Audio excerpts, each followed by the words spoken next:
Glórias a Deus, glórias a Deus. Meu nome é Jean Jackson, eu tenho 28 anos e sou cristão, evangélico, atualmente membro da Igreja Renascer em Cristo de Itu, aqui em São Paulo. Enfim, só me apresentando um pouquinho porque eu não sei que proporção que esse vídeo vai tomar, né? Essa pequena ministração ou compartilhamento que eu quero fazer com vocês aqui. Pode ser que ele fique só no meu grupo de WhatsApp, nas minhas listas de transmissões. Enfim, minha mãe me mande um beijo falando que gostou.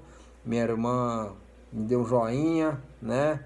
Enfim, ou pode ser que ele tome uma proporção até um pouco maior e eventualmente, quem sabe, né? Eu possa ir até Paraneliana, olha só que coisa. Enfim, é a primeira vez que eu estou fazendo esse tipo de vídeo, não tenho experiência com esses stories e status, enfim, esse tipo de situação. Então estou um pouco nervoso, um pouco tenso, né, pela falta de hábito em ter esse tipo de tratativa.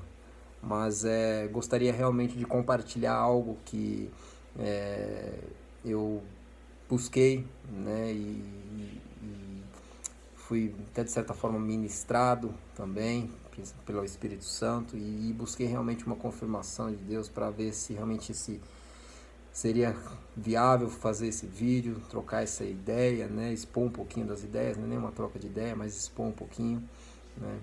E enfim, eu queria nesse breve tempo aqui, né, pedir para você que tem um dessas características que eu vou falar agora, para que você realmente preste bastante atenção em todo esse vídeo, assista ele até o final, por favor. Não precisa ser agora, não sei o que você está fazendo, né? Mas que você possa disponibilizar um tempo, você vai ver aí ao final quantos minutos serão, e você possa disponibilizar um tempo para assistir com concentração, assistir com dedicação, com carinho mesmo, tudo aquilo que a gente vai tratar nesse vídeo. Você que é evangélico, né, ou cristão, católico, evangélico, protestante, adventista, independente da denominação religiosa, né, você que já tem o seu voto decidido para esse segundo turno das eleições presidenciais, tá? Seja o seu voto branco, seja o seu voto nulo, seja o seu voto PT, seja o seu voto PSL, e você que não tem o seu voto decidido, tá? Você que está em dúvida, não sabe se vai para a esquerda, se vai para a direita, se aperta branco, se anula, se aperta a teclinha seja o que Deus quiser, né? Enfim, você que se encaixa em um desses três perfis, ou você é cristão, né, independente da denominação, da vertente religiosa, né, ou placa de igreja, ou católica, evangélica, adventista, como eu falei, você tem o seu voto já 100% decidido, ou você ainda está em dúvida quanto ao seu voto, e se é que vai votar. Então esse vídeo é principalmente para você, que se encaixa em um desses perfis, tá? Não é nos três e nem em dois, em um. Se você se encaixa pelo menos em um desses perfis, dessas características, eu convido realmente você a, por favor, assistir esse vídeo até o final, tá? O objetivo desse vídeo, né, ele vem para falar a verdade a partir de um outro vídeo que eu, navegando pelo YouTube essa semana, encontrei um vídeo do Leandro Carnal, que é um filósofo, pensador, escritor, professor, um doutor. O cara é um crânio, né, muito reconhecido e conhecido aí nas mídias sociais, né, formado nisso, formado naquilo, enfim, pós-graduado, cara de bastante estudo, né? E nesse vídeo, que eu até vou mandar realmente para você também, vou te passar esse link depois, Leandro Carnal vem falando sobre o contexto eleição, espiritualidade, religiosidade e política e sociologia e filosofia, enfim. E um aspecto muito interessante que eu achei foi ele, num determinado momento, ele fala que determinadas pessoas que votam em determinado candidato, né, que apoiam determinada situação, são inimigos de Cristo e não têm atitudes cristãs. E eu fiquei pensando, quem esse cara pensa que é, velho? Quem Leandro Carnal pensa que ele é para falar quem é inimigo de Cristo, quem não é, que autoridade espiritual ele tem, que autoridade religiosa ele tem, que autoridade constituída ele tem, para falar o que são atitudes cristãs ou não, sendo ele um cara que ou ele se autodeclara, ou declaram isso dele, né? Sendo ele ateu, né? Que não tem uma crença de fé em Deus, né? Como é que um cara desse pode falar esse tipo de situação? Então, eu vou te mandar também depois o link desse vídeo, você dá uma assistida lá e tire as suas próprias conclusões também, faça as suas análises, né? A sua análise também.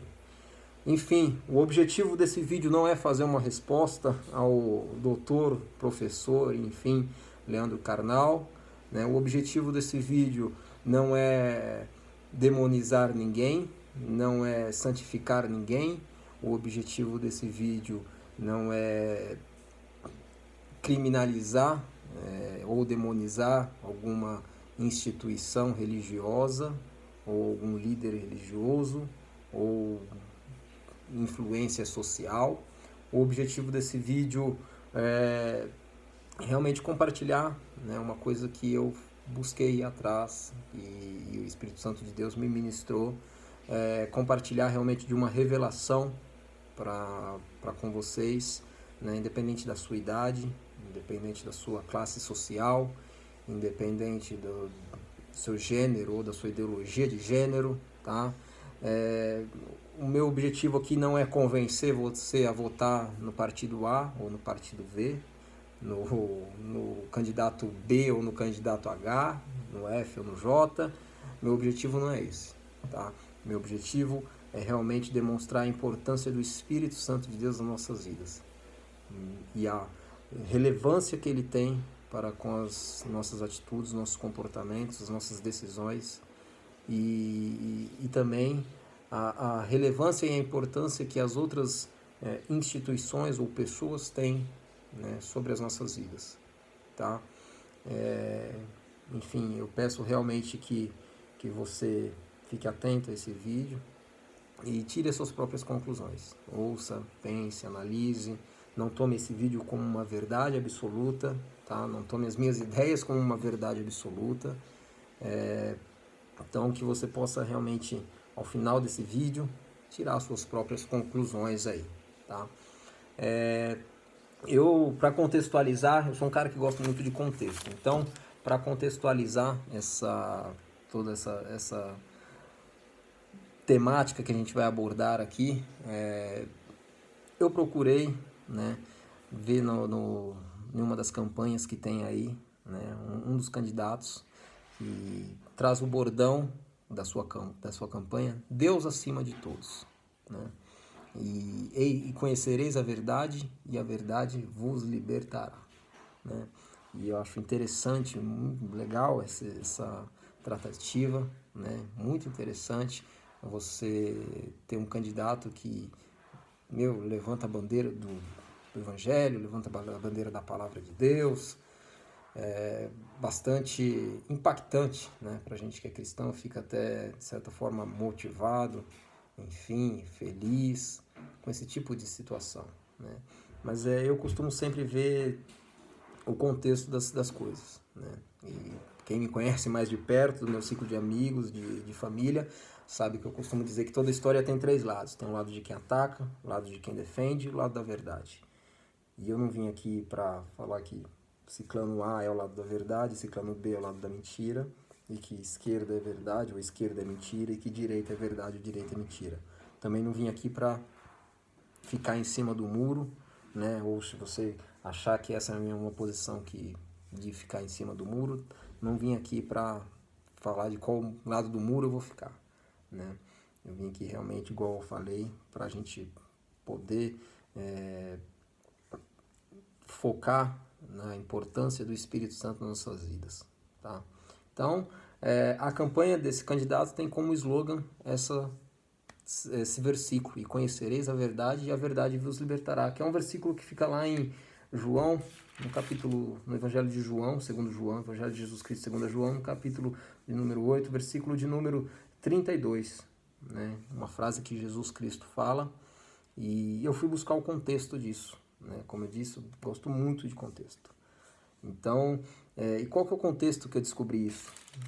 João, no capítulo de número 8, 31 versículos antes, no versículo de número 1, ele começa exatamente assim: Jesus entrando foi para o Monte das Oliveiras, de madrugada voltou novamente para o templo, e todo o povo ia ter com ele, e assentado os ensinava. E o que acontece aqui depois que Jesus sobe ao Monte das Oliveiras e Jesus retorna?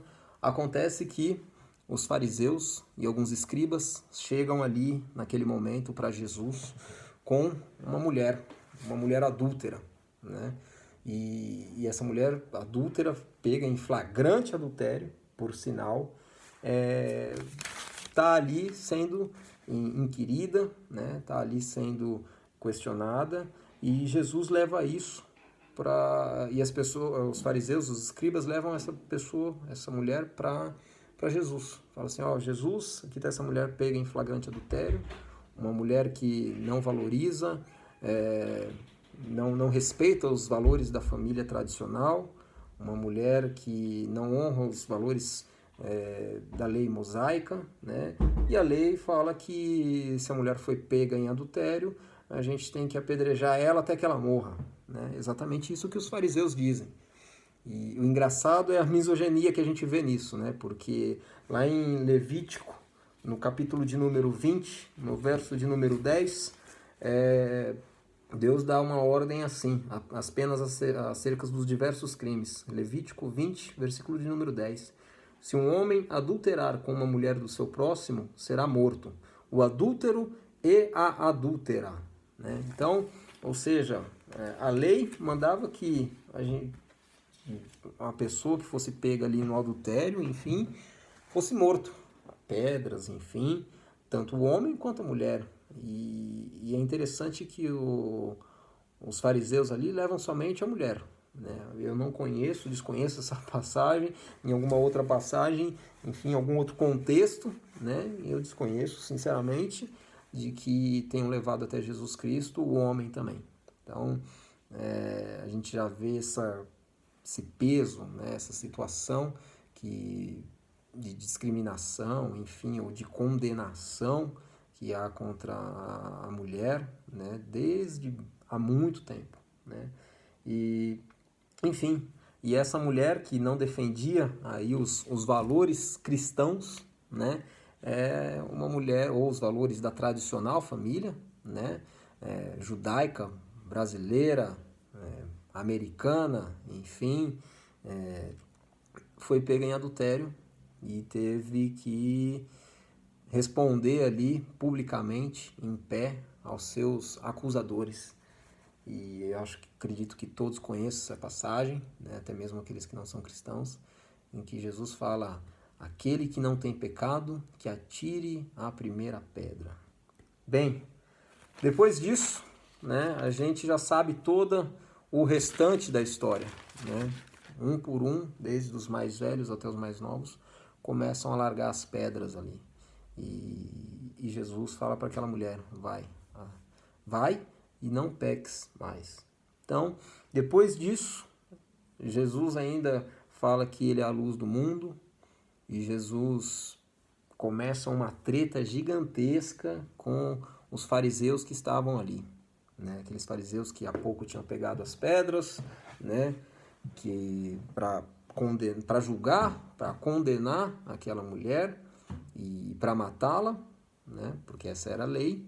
E aqueles fariseus largaram as pedras, ficaram ali no templo, ali, ainda nas suas funções sacerdotais, nas suas funções, nos seus cargos ali, e ficaram ali, e Jesus continuava ensinando alguns judeus, né, no templo, como era do seu feitio. E é interessante porque depois a gente vê uma treta gigantesca mesmo, enorme, se arrastando durante todo esse contexto do capítulo de número 8, em que Jesus diz: "E conhecereis a verdade, e a verdade vos libertará", né? Então, o contexto é exatamente esse, né? A gente sai de uma situação de desvalorização, uma situação de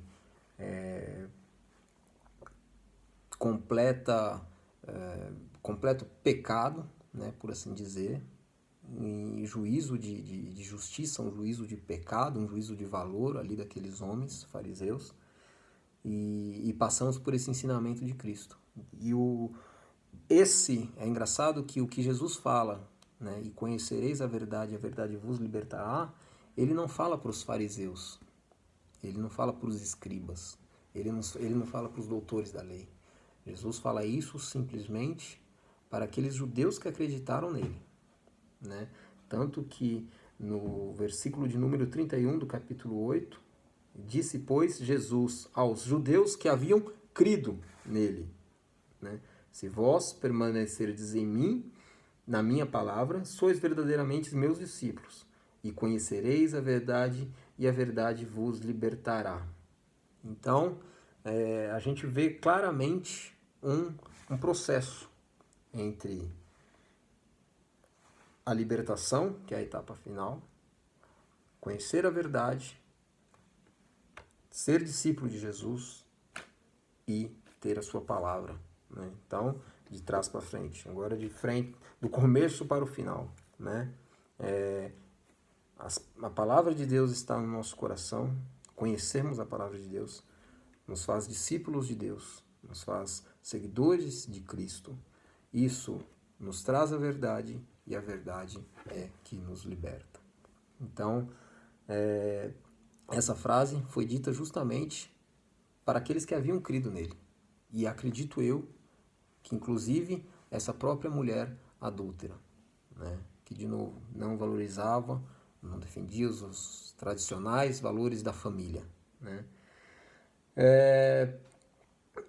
E depois do versículo 33 até o versículo 58, é treta em cima de treta. É uma treta lascada, velho, de Jesus com os escribas e os fariseus. E por fim, no versículo de número 59, a gente vê bem claro, João diz, então pegaram em pedras para atirarem nele, mas Jesus se ocultou e saiu do templo. Versículo 59, então pegaram em pedras para atirar nele. Olha só que... E aí é que está a revelação da coisa, e eu quero que você preste muita atenção nisso, né? Jesus fala, a Bíblia fala de que João capítulo 8 começa com os homens pegando em pedras, os fariseus, os escribas, os acusadores, pegando em pedras para atirar, para condenar, para julgar, condenar e matar uma mulher, um pecador. Jesus traz a sua palavra de amor, traz a sua palavra de libertação. E depois, no final do capítulo de número 8, nesse mesmo contexto de conhecereis a verdade e a verdade vos libertará, a gente vê os homens de novo pegando as pedras para atirar em Jesus. Isso me traz à memória, isso me faz lembrar de que aqueles mesmos homens, ou os mesmos homens, né, os mesmos fariseus, sepulcros caiados, os mesmos escribas, os mesmos doutores, os mesmos santarrões que pegam nas pedras para condenar o próximo, para trazer uma palavra de condenação. Isso me revela que são os mesmos que vão pegar nas pedras para atirar no corpo de Cristo. São os mesmos que vão pegar em pedras para atirar na igreja. Quem tem ouvidos, ouça o que o Espírito diz à igreja. Isso foi uma revelação que eu tive buscando realmente, né, lendo essa palavra a fundo, e me deixou realmente preocupado, né? Porque a gente vê um apoio maciço, gigantesco das instituições religiosas, de líderes, de grandes nomes, grandes referenciais, né? Há uma candidatura, a gente vê isso pesadamente nas mídias sociais deles mesmos, a gente vê isso pesadamente em discussões na própria televisão, né? Um pouco eu frequento púlpitos de igreja, eu frequento, né,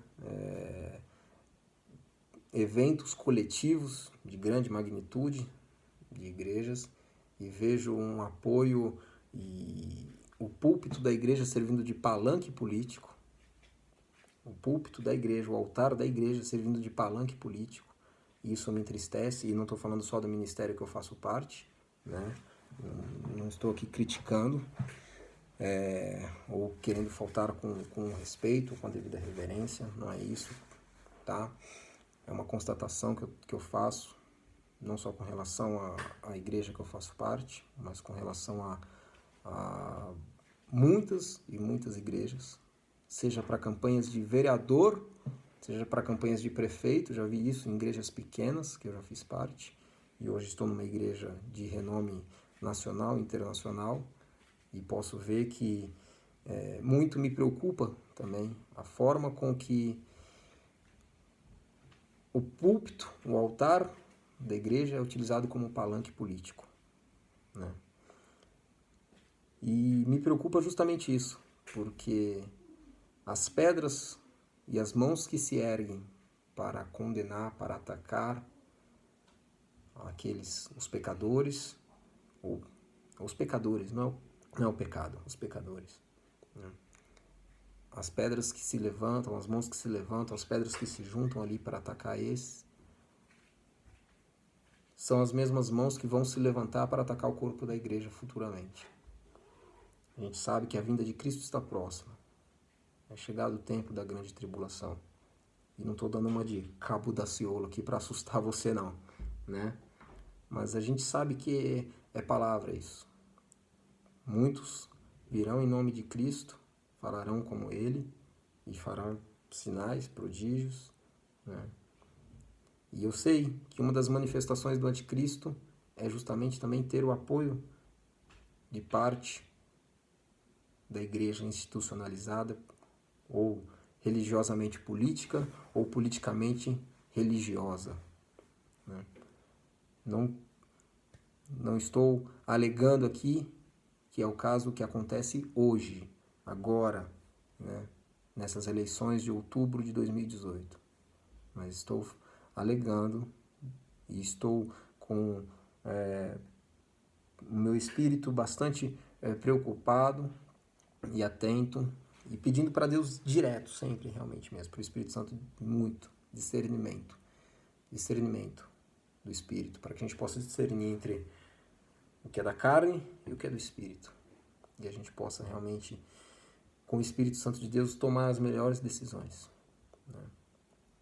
E, é tão fantástico isso, porque Jesus diz claramente lá em João, no capítulo de número 14, versículo de número 26, Jesus diz exatamente assim: mas o Consolador, o Espírito Santo, a quem o Pai enviará em meu nome, esse vos ensinará todas as coisas e vos fará lembrar de tudo que vos tenho dito.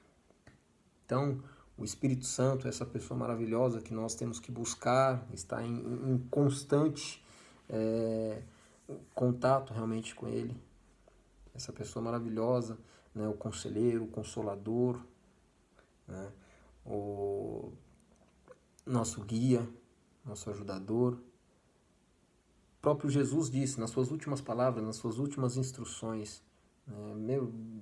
João, capítulo de número, 14 em diante, ou 13 em diante, que começa Jesus lavando os pés dos discípulos ali, dando um exemplo de humildade, até a hora em que Jesus, até a hora que é feita a Santa Ceia e que Jesus é preso, São os últimos momentos, né? A gente está acostumado, essa semana inclusive eu estava comentando com a minha esposa, a gente está acostumado a ver em novela, ver em filmes, né? Aquelas cenas que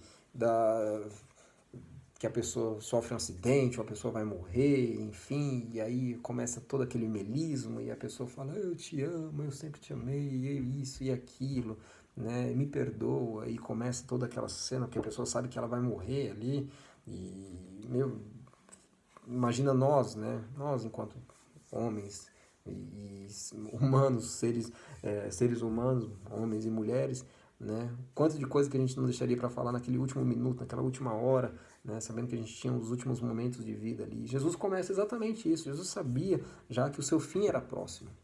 E aí, a partir de João 13, ele começa a dar várias instruções. Se eu não me engano, ele finaliza com uma oração que, meu Deus, é muito forte, né? E Jesus fala exatamente isso, né? Mas o Consolador, que o Espírito Santo, a quem o Pai enviará em meu nome, esse vos ensinará todas, todas, todas as coisas, né? E vos fará lembrar de tudo o que eu tenho dito. Então, eu fiquei muito grato a Deus, porque ao Espírito Santo, por ter me trazido à memória realmente e ter me dado condições de poder estudar, poder realmente buscar pela sua graça, pela sua misericórdia um pouquinho e ter esse momento aqui de realmente buscar na palavra e trazer à memória essas palavras que Jesus disse, né? E, Espírito Santo de Deus nos capacita em todas as coisas, todas. Eu costumo dizer isso. Não é só na nossa vida espiritual, não é só dentro das quatro paredes de uma igreja. O Espírito Santo de Deus nos capacita na nossa escola. O Espírito Santo de Deus nos capacita nas nossas limitações, na nossa família, no nosso casamento, no nosso namoro. O Espírito Santo de Deus nos capacita nas nossas fraquezas, nas nossas tentações. O Espírito Santo de Deus nos capacita no nosso emprego, né? O Espírito Santo de Deus nos capacita nas nossas escolhas, na nossa tratativa social. O Espírito Santo de Deus nos capacita nas nossas decisões políticas, sociais. Sim, o Espírito Santo de Deus tem condições, se você buscar, se você quiser isso, se você parar, realmente ouvir e buscar do Espírito Santo. E pode ser uma coisa assim boba, de repente você acha, né? Ou você foi ensinado de que não, voto é voto, vai lá e vota, você é um cidadão dos céus, isso e aquilo. Sim, somos, né?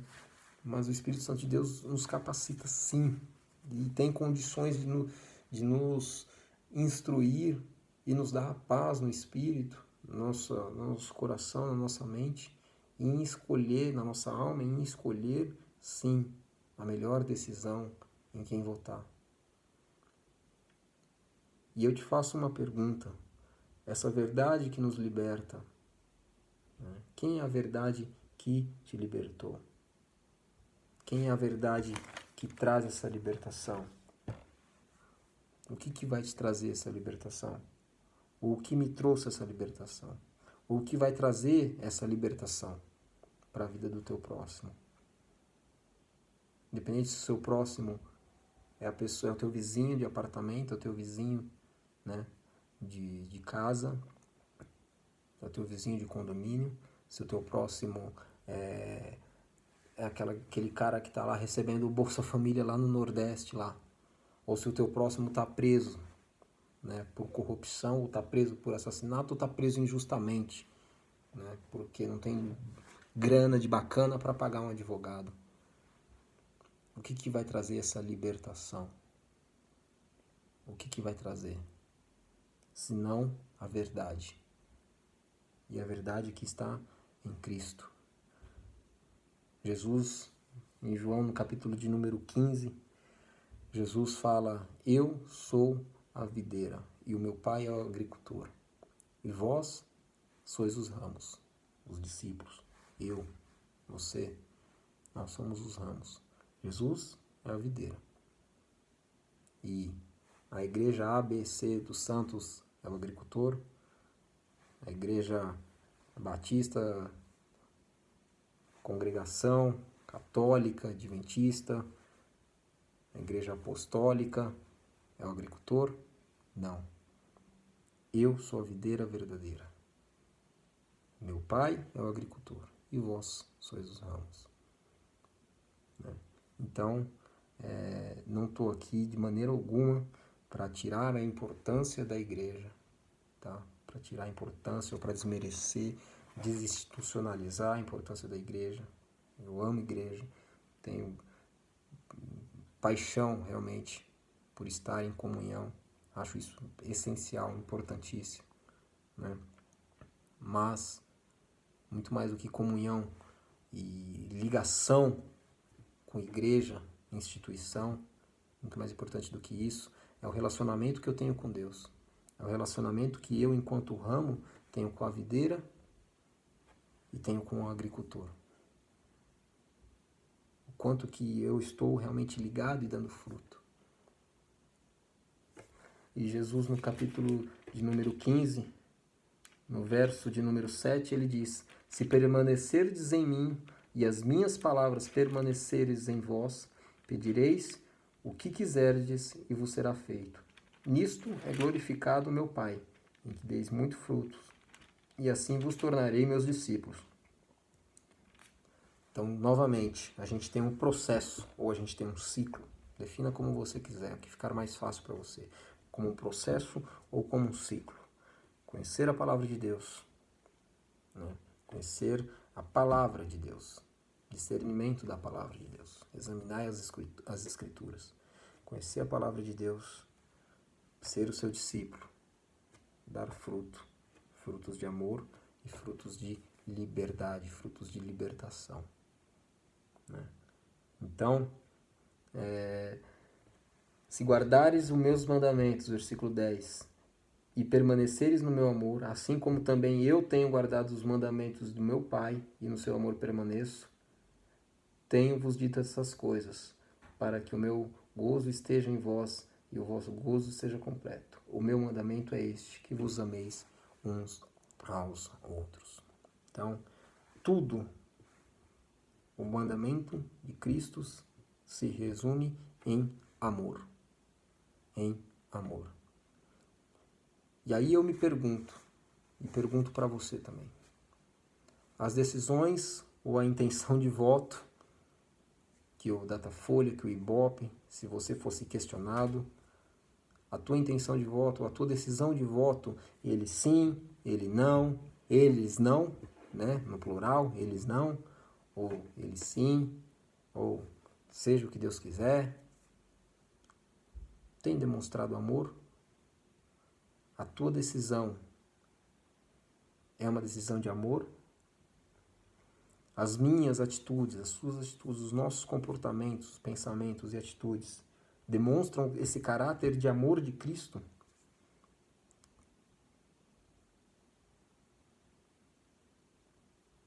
A decisão do meu voto, ou do seu voto, do seu apoio político, do nosso apoio político, demonstram o caráter do amor de Cristo? E não estou falando só de política, tá? Podemos levar, e isso é importante que você realmente leve isso para todas as áreas da sua vida, né? Para o seu casamento, para a sua família, para os seus filhos, né? Para os seus pais. As decisões, os comportamentos, os pensamentos, as reações que nós temos, que você tem, que eu tenho, demonstram o caráter do amor de Cristo? Principalmente para com aquele distante, principalmente com aquele que está mais longe.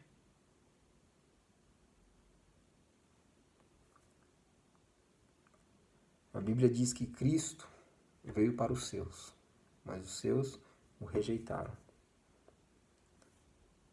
Será que a gente realmente, nesse momento, trazendo um pouquinho mais para o contexto político, será que a gente realmente, nesse momento, a gente tem um Messias em nosso meio? Ou um Salvador da pátria? Né? E será que a gente não está o rejeitando? Pelo contrário, estamos o apoiando e declarando, incentivando o voto em aberto para ele? para que a gente possa realmente, porque ele simplesmente fala em nome da palavra? Será que realmente a gente tem um Messias em nosso meio, novamente? Será que aquele Cristo de 2000 e poucos anos atrás, ou quase 2000 anos atrás aqui, né? Será que esse Cristo, se ele tivesse nos dias de hoje, ele se juntaria com os fariseus, com os sepulcros caiados, com as grandes lideranças, os grandes intelectuais, os grandes doutores da lei, da sabedoria e do conhecimento teológico da atualidade? Será que ele se congregaria e chamaria esses caras, essas pessoas, realmente para se assentar à mesa e fazer alianças e fazer politicagem com eles? Será que esse Cristo de 2000 anos atrás teria essas atitudes? Ou será que o Cristo que a gente conhece de 2000 anos atrás e que eu leio a Bíblia e vejo, o Cristo que eu enxergo aqui na Bíblia, ele se assentaria com a adúltera, ele se assentaria com a prostituta, ele se assentaria com o publicano, ele se assentaria com os pobres, com os humildes? O que será que faria esse Cristo de 2000 anos atrás? O que será que faria esse Cristo de 2000 anos atrás nos tempos de hoje? Para finalizar, de novo, eu peço que você não tome esse vídeo como a tua verdade. Não tome esse vídeo como a tua verdade, tá? Mas uma dica, um conselho que eu te dou. Ouça, pense, analise, ore, busque, avalie, ore, busque discernimento do Espírito. Para que você possa realmente tomar a melhor decisão, não só nesse contexto político, tá? Mas no teu dia a dia. Para que eu possa também tomar a melhor decisão no meu dia a dia. Lembre-se, o Espírito Santo nos capacita em todas as coisas. Todas. Se eu posso te deixar um conselho ou uma dica, enfim, uma sugestão, sem arrogância, sem prepotência nenhuma, é isto. Pense, ore, avalie. Busque realmente no Espírito Santo. Não vote numa pessoa. Se você já tem o seu voto decidido em A ou B, por questão partidária, por questão pragmática, de projeto, de governo, de proposta, de política, de econômica, social, se você já tem o seu voto por causa disso, amém. Se você já está convicto por causa disso, amém. Que bom. Agora, se você está com o seu voto decidido ou firmado numa simples ou numa complexa determinação religiosa de alguma liderança do teu pastor, do teu bispo, do teu padre, do teu reverendo, do teu apóstolo, do cantor que você mais curte, do artista que você mais curte, se você está com seu voto decidido por causa disso, tente repensar e tente definir o seu voto com base naquilo que o Espírito Santo tem a falar ao seu coração. Tá? Não defina o seu voto por causa de alguma liderança religiosa ou alguma determinação. Pense muito bem. Pense muito bem e ore muito bem. Tá? Vote consciente e vote com o Espírito Santo. Tá? Nesses 40 minutos aí de vídeo, eu acho que é basicamente isso que eu gostaria de deixar realmente. Tá? É uma palavra de revelação né? Com 20 minutos de vídeo, eu tive realmente essa palavra de revelação para a tua vida, né? E para a minha vida principalmente, né? Essa palavra de revelação para a minha vida. E espero que o restante do que foi falado, que você consiga absorver aquilo que foi bom para você, o que não foi bom. Se você quiser replicar esse vídeo, reproduzir esse vídeo, repassar esse vídeo, fique à vontade, tá? Se não, amém. Absorva aquilo que para você for produtivo. E o que não for produtivo, pense, ore, busque. Mas acima de tudo, tenha esse contato íntimo com o Espírito Santo de Deus, tá? Busque realmente mais do Espírito Santo de Deus. Eu agradeço você que chegou até o fim e espero que realmente você tenha gostado, tenha pensado, tenha, enfim, concordado, desconcordado, mas que você realmente possa, pelo menos, ter aberto os ouvidos. Isso já é bom, né? Isso já é bom já. E fico muito grato. E faço a oração de que Cristo nos ensinou, ou um pedaço dela, pelo menos. Que o Senhor não nos deixe cair em tentação, mas livra-nos do mal. Amém. Glórias a Deus.